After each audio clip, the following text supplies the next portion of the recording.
दोस्तों इस वीडियो में हम वैलेंसी के बारे में देखने वाले हैं। मॉडर्न पीरियोडिक टेबल में वैलेंसी किस तरह से चेंज होती है अगर हम लेफ्ट टू राइट जाते हैं या डाउन द ग्रुप आते हैं। तो चलिए देखते हैं। It is a total number of electron required to lose और gain to reach noble gas configuration. अभी आपने लास्ट वीडियो अगर देखा होगा तो उसमें हमने वैलेंसी के बारे में बताया था कि वैलेंसी क्या होती है, कि आउटरमोस्ट शेल में कितने इलेक्ट्रॉन्स पूरे करने होते हैं, या तो 2 या 8, ठीक है, तो उसकी वैलेंसी होती है। तो चलिए देखते हैं मॉडर्न पीरियोडिक टेबल में किस तरह से चेंज होती है।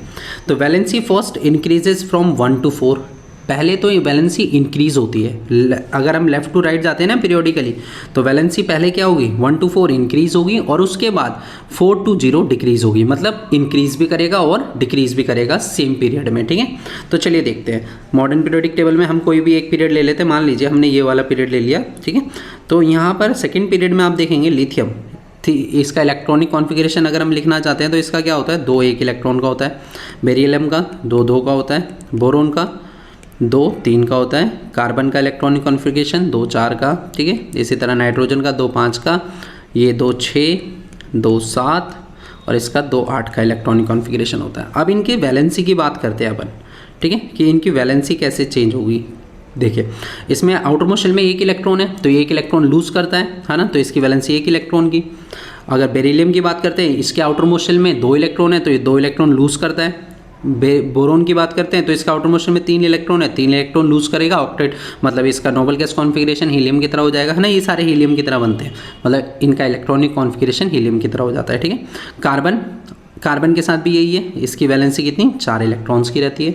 अब नाइट्रोजन की बात करते हैं तो इसमें 5 इलेक्ट्रॉन आ गया, है ना।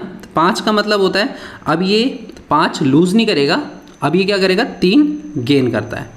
इसी तरह अब ऑक्सीजन की बात करेंगे, 6 इलेक्ट्रॉन है तो 8 पूरे करने के लिए 8 पूरे करने हैं ना, इसको भी 5 थे, 8 पूरे करने के लिए 3 चाहिए। 6 है इसमें, 6 इलेक्ट्रॉन है तो 8 पूरे करने के लिए कितने और इलेक्ट्रॉन चाहिए, 2 और इलेक्ट्रॉन चाहिए, 2 की वैलेंसी। इसको कितने इलेक्ट्रॉन चाहिए 8 पूरे करने के लिए, 1 इलेक्ट्रॉन और चाहिए।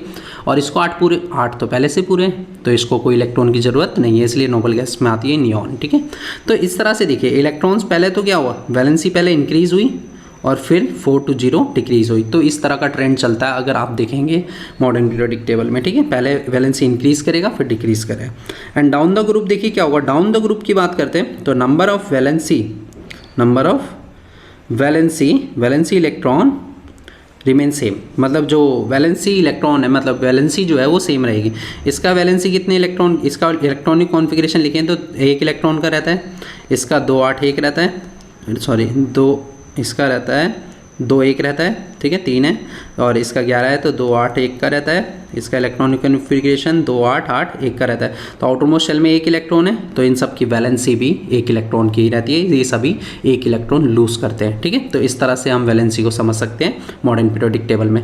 लेफ्ट टू राइट जाएंगे, लेफ्ट टू राइट में याद रखना है 1 to 4 पहले इंक्रीज, फिर 4 to 0 डिक्रीज। और लेकिन अगर डाउन द ग्रुप देखेंगे, डाउन द ग्रुप से कोई भी एक ग्रुप आप उठा लो, उसमें ना वैलेंसी सेम रहेगी हमेशा। कोई सा भी ग्रुप देखो, लास्ट ग्रुप देखो, इसमें सबकी वैलेंसी कितनी है, 0 इलेक्ट्रॉन्स की है, ठीक है। फ्लोरीन की, ब्रोमीन, इनकी वैलेंसी 1 इलेक्ट्रॉन की रहती है, इनकी वैलेंसी 2 इलेक्ट्रॉन की है, इनकी वैलेंसी 3 इलेक्ट्रॉन की, इनकी वैलेंसी 4, ठीक है। इस तरह से रहती है वैलेंसी, ठीक है। तो यहाँ पर पहले इंक्रीज़ करा फिर डिक्रीज़ करा, ठीक है। तो इस तरह से आप समझ सकते हैं वैलेंसी को।